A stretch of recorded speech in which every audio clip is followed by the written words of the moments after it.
These are the business moves that made Dr. Dre one of the wealthiest men in hip-hop. Love him or hate him, Dr. Dre has made his way in life. The Aftermath Records founder has certainly come a long way from his heyday in the seminal hip-hop group, N.W.A. According to Newsweek, Apple's deal with Beats by Dre in 2014 made him one of the wealthiest men in hip-hop. The tech giant snapped up the headphones in a deal that, at that time, was worth close to $3 billion. While it was said that he was one of hip-hop's first billionaires, a subsequent investigation by Forbes refuted that claim. Forbes still doesn't agree with the assessment made in the wake of Apple's $3 billion 2014 purchase of his Beats by Dr. Dre headphone line, reported the outlet. The super producer owned an estimated 25% of the company at the time. Of the $2.6 billion Apple paid upfront in cash, another $295 million was earmarked to cover debt payments, leaving Dre with a little over $500 million. Despite not reaching billionaire status, his $780 million net worth, per Celebrity Net Worth, makes him one of the wealthiest men in hip-hop. Dre has made his money in real estate. In 2014, the same year that the Beats/Apple deal closed, he purchased the former home of Gisele Bündchen and Tom Brady in Brentwood, Connecticut. He plopped down $40 million for the property.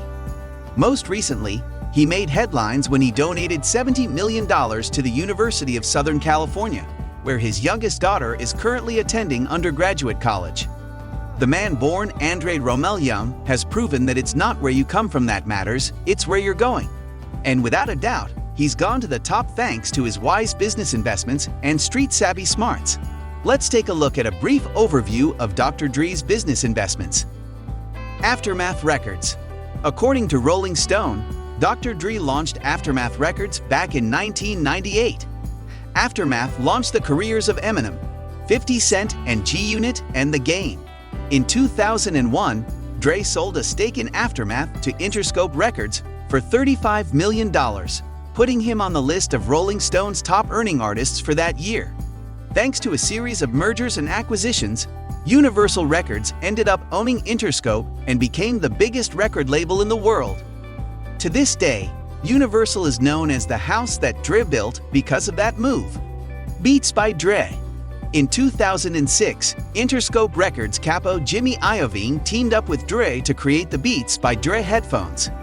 By 2013, the company was generating $1.4 billion in revenue, according to Fast Company. When Apple bought Beats by Dre for $3 billion, the former N.W.A. frontman became one of hip-hop's first billionaires. Dre also obtained an executive role at Apple as part of the deal. Beats Music. In 2014, Dre expanded the Beats brand to include the Beats Music streaming service. That service ultimately got sold as part of the package to Apple, and it's still available today. Real estate. Dr. Dre's real estate portfolio became public knowledge when word of his divorce from Nicole Young started making headlines. In the latest divorce ruling, the Youngs will have to split $60 million, plus their entire real estate portfolio, according to The Blast. That real estate portfolio includes a $2.25 million mansion in the Pacific Palisades district of Los Angeles, which Dre purchased in 2019. It also includes the $50 million mega mansion in Brentwood that Dre purchased from Tom Brady and Gisele Bündchen back in 2014, and a $4.9 million home in Calabasas, Connecticut, that also has a recording studio. In August 2019, before Nicole Young filed for divorce, she and Dre sold their Woodland Hills, Connecticut mansion for $4.5 million. According to the Los Angeles Times, Dre originally purchased the home back in 1999 for $2.35 million. Work ethic. Dr. Dre has stated that he is a perfectionist and is known to pressure the artists with whom he records to give flawless performances. In 2006, Snoop Dogg told the website Dubnin.com that Dr. Dre had made new artist Bishop Lamont re-record a single bar of vocals 107 times. Dr. Dre has also stated that Eminem is a fellow perfectionist and attributes his success in Aftermath to his similar work ethic. He gives a lot of input into the delivery of the vocals and will stop an MC during a take if it is not to his liking.